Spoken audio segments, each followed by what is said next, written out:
എല്ലാവർക്കും നമസ്കാരം, സുപ്രഭാതം, ശുഭദിനം. അപ്പോൾ ആരാധനയുടെ പുതിയൊരു വീഡിയോയിലേക്ക് സുസ്വാഗതം. അപ്പോൾ ഇപ്രാവശ്യം ആരാധനയുടെ ഒരു സീരീസാണ് തുടങ്ങാൻ പോകുന്നത്. അപ്പോൾ ഡിവോഷണൽ ഡിലൈറ്റ് ആയിട്ടുള്ള നിങ്ങളുടെ സ്വന്തം ഡിവോഷണൽ ചാനലായിട്ടുള്ള ആരാധന നിങ്ങൾക്ക് മുമ്പിൽ ഇതാ അവതരിപ്പിക്കുന്നു ഒരു പുതിയൊരു കാര്യം. പുണ്യം കർക്കിടകം പാർട്ട് 1. അപ്പോൾ ഒരു സീരീസായിട്ടാണ് ചെയ്യുന്നത്. കർക്കിടക മാസത്തിൻ്റെ പ്രധാനപ്പെട്ട കാര്യങ്ങളും എല്ലാം കൂടെ എല്ലാ ഇമ്പോർട്ടൻ്റ് ആയിട്ടുള്ള കാര്യങ്ങളും ഉൾക്കൊള്ളിപ്പിച്ച് ചെറിയ ചെറിയ വീഡിയോസായിട്ട് കുറേ വീഡിയോസ് ഇടാനാണ് പ്ലാൻ. അപ്പോൾ നിങ്ങളെല്ലാവരും ഇതുവരെ സബ്സ്ക്രൈബ് ചെയ്യാത്തവരാണെങ്കിൽ ഈ വീഡിയോ കണ്ട് ഇഷ്ടപ്പെട്ട് കഴിഞ്ഞാൽ സബ്സ്ക്രൈബ് ചെയ്യാനും ലൈക്ക് ചെയ്യാനും മറക്കരുത്. ദയവേത് തന്നെ വീഡിയോ സ്കിപ്പ് ചെയ്യാതെ കാണാൻ മറക്കരുത്. അപ്പോൾ നിങ്ങൾ ഈ തംബ്നെയിൽ കണ്ട് വന്ന പോലെ തന്നെ കർക്കിടക മാസം തുടങ്ങാൻ പോകുന്നുണ്ടോ, എന്തിനാ ഇത്രയും നേരത്തെ പറയുന്നതെന്നല്ല, ഇന്ന് 10-ാം തീയതി ആയിട്ടുള്ളൂ. പക്ഷേ ഒരാഴ്ച മുമ്പ് പറയുന്നതിൻ്റെ കാര്യം ഈ ചില കാര്യങ്ങൾ വീട്ടിലുണ്ടെങ്കിൽ അത് നമ്മൾ ഉടനെ തന്നെ മാറ്റണം. അപ്പോൾ ഞാൻ കർക്കിടകം തുടങ്ങിക്കഴിഞ്ഞിട്ട് പറയുന്നത് ശരിയല്ലല്ലോ. അതിന് മുമ്പ് പറഞ്ഞാലല്ലേ നിങ്ങൾക്ക് എല്ലാവർക്കും അതൊക്കെ നോക്കി ചെയ്യാനുള്ള സമയം കിട്ടുള്ളൂ. പിന്നെ ശനി ഞായറൊക്കെ വരുമ്പോൾ നമുക്കതൊക്കെ നോക്കി ചെയ്യാൻ പറ്റുമല്ലോ. അതുകൊണ്ടാണ് ഇത്രയും നേരത്തെ തന്നെ ഞാൻ പറയുന്നത്. അപ്പോൾ ആ കാര്യങ്ങൾ എന്താണെന്നുള്ളത് ചിലവർക്കൊക്കെ അറിയാമായിരിക്കും. നമ്മൾ ശീബോധി വയ്ക്കുന്നതിൻ്റെയും അതേപോലെ തന്നെ രാമായണം പാരായണം ചെയ്യുന്നത്, അതേപോലെ തന്നെ നാലമ്പല ദർശനം ഒക്കെ നമുക്കറിയാം. പക്ഷേ ഈ ഒരു കുറച്ച് കാര്യങ്ങൾ ഒന്ന് ശ്രദ്ധിക്കണേ. അപ്പോൾ നമുക്ക് അധികം നീട്ടുന്നില്ല. ആദ്യത്തെ കാര്യം, ഉണങ്ങിയ തുളസി നീക്കം ചെയ്യണം. എന്താണ്, അപ്പോൾ നമ്മളെ വീട്ടിൽ തുളസി തറ ഉണ്ടാവുമല്ലോ അല്ലേ. അപ്പോൾ അതിൽ ഉണങ്ങിയ തുളസി ഉണ്ടെങ്കിൽ അത് വേഗം തന്നെ നീക്കി കളയണം. അതെടുത്ത് മുറിച്ച് മാറ്റേണ്ടതാണ്. അത് വെള്ളിയാഴ്ചയോ ചൊവ്വാഴ്ചയോ നിങ്ങൾ ചെയ്യരുത്, അല്ലാത്ത ദിവസം ചെയ്യുന്നത് നല്ലതാണ്. അപ്പോൾ കർക്കിടക മാസം തുടങ്ങിയ ശേഷം നമ്മൾ ഉണങ്ങിയ തുളസി നീക്കം ചെയ്യരുത്. അപ്പോൾ കർക്കിടക മാസം തുടങ്ങുന്നതിന് മുമ്പ് തന്നെയായി നമ്മൾ നോക്കി ഉണങ്ങിയ തുളസി, ചെറിയ തുളസി ആയാലും, ചിലപ്പോൾ എല്ലാവരുടെ വീട്ടിലും സംഭവിക്കുന്ന ഒരു കാര്യമാണല്ലോ, തുളസി ഉണങ്ങിക്കഴിഞ്ഞാൽ മോശം എന്നല്ല ഞാൻ പറഞ്ഞത്, പക്ഷേ അത് കർക്കിടക മാസത്തിൽ നമ്മുടെ വീട്ടിൽ ഇരിക്കുമ്പോൾ അതൊരു നെഗറ്റീവ് എനർജി, അതേപോലെ തന്നെ കുറച്ചുകൂടെ ദാരിദ്ര്യങ്ങളെ കൊണ്ടുവരാനും അസുഖങ്ങൾ വീട്ടിലേക്ക് വിളിച്ചു വരുത്താനും ഒക്കെ അതിന് കാരണമാവും. അതുകൊണ്ട് തന്നെ ഉണങ്ങിയ തുളസി നിങ്ങളുടെ വീട്ടിൽ ഉണ്ട് എന്നുണ്ടെങ്കിൽ അതെല്ലാം കട്ട് ചെയ്ത് അതിൻ്റെ വിത്തുകൾ ഉണ്ടെന്നുണ്ടെങ്കിൽ അതൊരു വേറൊരു ചട്ടിയിലോ അല്ലെങ്കിൽ മണ്ണിലോ ഇട്ട് വെച്ച് കഴിഞ്ഞാൽ പുതിയൊരു തുളസി പുതുതായിട്ട് വരുമല്ലോ.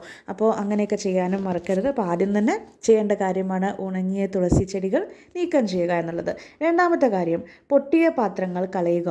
നമ്മുടെ വീടാവുമ്പോൾ ചട്ടിയും കലാവുമ്പോൾ തട്ടിയും മുട്ടിയിരിക്കുന്നു പറഞ്ഞ പോലെ വീടാവുമ്പോൾ ചെറിയ പൊട്ടിയ പാത്രങ്ങളൊക്കെ ഉണ്ടാവുമല്ലോ. പിഞ്ഞാണ പാത്രങ്ങൾ യൂസ് ചെയ്യുന്നവരാണെങ്കിൽ ഒരുപാട് കോമൺ ആയിരിക്കും ഇത്, അല്ലേ.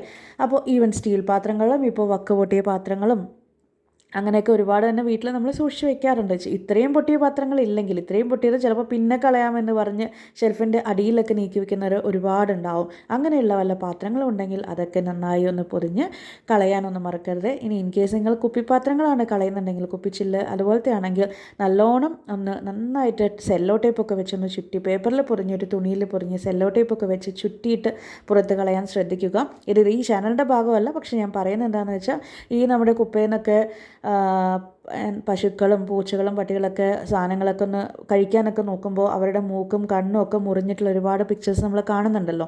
അത് അവോയ്ഡ് ചെയ്യാൻ വേണ്ടിയിട്ടാണ് അങ്ങനെ കളയാൻ വേണ്ടി പറഞ്ഞത്. അപ്പോൾ പിന്നെ നമ്മുടെ ടോപ്പിക്കിലേക്ക് വരാം. അതൊക്കെ ഉണ്ടെങ്കിൽ കളഞ്ഞു വയ്ക്കുക. അടുത്തത്, അരിപ്പാത്രം നിറയ്ക്കുക. അരിപ്പാത്രം നിറയ്ക്കുക എന്ന് വെച്ചാൽ എപ്പോഴും നിറച്ചനെയാണല്ലോ ഇരിക്കുന്നത് അല്ലേ. അങ്ങനെയല്ല, അരി എന്ന് പറയുന്നത് തന്നെ ശരിക്കും അന്നലക്ഷ്മിയാണ്, മഹാലക്ഷ്മിയാണ്. നമ്മുടെ അടുക്കളയിൽ തന്നെ മെയിനായിട്ടുള്ളൊരു കാര്യമാണ് അരിപ്പാത്രം എന്ന് പറയുന്നത്.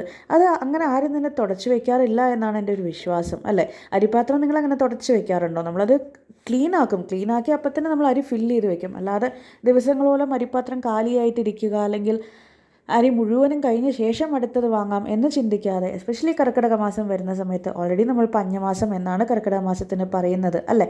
അപ്പോൾ അതുകൊണ്ട് എനിക്കറിയാം ഒരുപാടൊക്കെ നിറച്ച് വെച്ചാൽ പുഴുവും അങ്ങനെ കുറേ സാധനങ്ങളൊക്കെ വരും എന്നുള്ളതറിയാം. അപ്പോൾ കഴിയുന്നതും അരിപ്പാത്രം നിറഞ്ഞു തന്നെ ഇരിക്കാൻ ശ്രമിക്കുക. ഒരുപാട് തുടച്ച് നാളെ അരി കഴിയുമെന്നുള്ളൊരു ബോധം നമുക്ക് ഉണ്ടാവുമല്ലോ എന്തായാലും, നമുക്ക് അരി എടുക്കുന്നവർക്ക്. അങ്ങനെയുള്ള സമയത്ത് നമ്മൾ തലേ ദിവസം തന്നെ അരിയൊക്കെ ഒന്ന് വാങ്ങി ഫില്ല് ചെയ്ത് വെക്കാൻ, അല്ലെങ്കിൽ പാത്രം തുടച്ച് കഴിഞ്ഞതും അരി നിറച്ച് വെക്കാൻ, അല്ലെങ്കിൽ അരിപ്പാത്രം കാലിയാവാതിരിക്കാൻ ശ്രദ്ധിക്കുമല്ലോ, അല്ലേ. അടുത്തതായിട്ട്, കേടുവന്ന ക്ലോക്ക് എന്ന് വെച്ചാൽ മിക്കവാറും ബാറ്ററി കഴിഞ്ഞതായിരിക്കും, അല്ലെങ്കിൽ നമ്മൾ ഓടാത്തത് മിക്കവാറും കാരണം എന്തായിരിക്കും, ബാറ്ററി കഴിഞ്ഞത്, അല്ലേ. കേടുവന്ന ക്ലോക്ക് ഉണ്ടെങ്കിൽ അത് ബാറ്ററിയാണ് പ്രശ്നമെന്നുണ്ടെങ്കിൽ വേഗം ഒന്ന് ബാറ്ററിയൊക്കെ ഒന്ന് മാറ്റിയിട്ട് അതിനൊന്ന് കുട്ടപ്പനാക്കി എടുക്കുക. ഇനി ബാറ്ററിയൊക്കെ മാറ്റിയിട്ടിട്ടും വർക്ക് ചെയ്യാത്തൊരു ക്ലോക്കാണ് നിങ്ങളുടെ വീട്ടിലുണ്ട് എന്നുണ്ടെങ്കിൽ അതിന് എടുത്ത് കളയുന്നതായിരിക്കും നല്ലത്. അതിനെടുത്ത് ഷെൽഫിലോ അലമാരയുടെ അടിയിലോ വെക്കേണ്ട, അതിനെടുത്ത് കളയുന്നത് തന്നെയാണ് നല്ലത്. കാരണം കർക്കിടക മാസത്തിൽ ഇതുപോലെ ഓടാത്ത ക്ലോക്കൊക്കെ ഉണ്ടെന്നുണ്ടെങ്കിൽ അത് പിന്നെയും നമ്മുടെ വീട്ടിലേക്ക് ഒരുപാട് നെഗറ്റീവ് എനർജിയെ വിളിച്ചു വരുത്തും. അതേപോലെ തന്നെ ദൗർഭാഗ്യങ്ങൾ, അസുഖങ്ങളും ഓരോ പ്രശ്നങ്ങളൊക്കെ നമ്മൾ അലട്ടിക്കൊണ്ടേയിരിക്കും. അപ്പോൾ അങ്ങനെ കേടുവന്ന ക്ലോക്ക് ഉണ്ടെങ്കിൽ അതിനെ നമ്മൾ ഉറപ്പായിട്ടും തന്നെ അതിനടുത്ത് മാറ്റേണ്ടതാണ്. പിന്നെ ഒരു ക്വസ്റ്റ്യൻ എനിക്ക് വന്നിട്ടുണ്ടായിരുന്നു, ക്ലോക്ക് ഏത് ഭാഗത്ത് വെക്കണം എന്നുള്ളത്. കിഴക്ക് നോക്കി ക്ലോക്ക് വെക്കുന്നത് വളരെ നല്ലതാണ്. ഇപ്പോൾ കലണ്ടറിന് ഞാൻ പറഞ്ഞിരുന്ന ഒരു ഷോർട്സ് ഇട്ടിട്ടുണ്ട്, കലണ്ടർ ഏത് ഭാഗത്ത് വെക്കണം എന്നുള്ളത്. അതുപോലെ തന്നെയാണ് ക്ലോക്കും കിഴക്ക് ഭാഗം നോക്കി വെക്കുന്നതാണ് നല്ലത്. ഓക്കെ, ഇനി അടുത്തത് പൂജാപാത്രങ്ങൾ കഴുകി വെക്കുക. പൂജാപാത്രങ്ങൾ അല്ലെങ്കിലും കഴുകി തന്നെയാണ് വെക്കുന്നത് എന്നായിരിക്കും നിങ്ങളുടെ മനസ്സിൽ തോന്നുന്നത്. അല്ല, നമ്മൾ കത്തിക്കുന്ന വിളക്ക് നമ്മൾ എപ്പോഴും തുടയ്ക്കുകയും കഴുകുകയൊക്കെ ചെയ്തിട്ടായിരിക്കും വെക്കുന്നുണ്ടാവുക. പക്ഷേ ബാക്കിയുള്ള പൂജാപാത്രങ്ങൾ യൂസ് ചെയ്യുന്നവരാണെങ്കിൽ, അപ്പോൾ ചിലർ വിളക്ക് മാത്രമേ യൂസ് ചെയ്യുള്ളൂ. ചിലവരുടെ ഇപ്പോൾ ഞങ്ങളുടെ വീട്ടിലാണെങ്കിൽ കുറച്ച് ആവശ്യത്തിന് തന്നെ പൂജാപാത്രങ്ങളുണ്ട്, കുറച്ച് പൂജകളൊക്കെ കൂടുതലായതുകൊണ്ട് തന്നെ.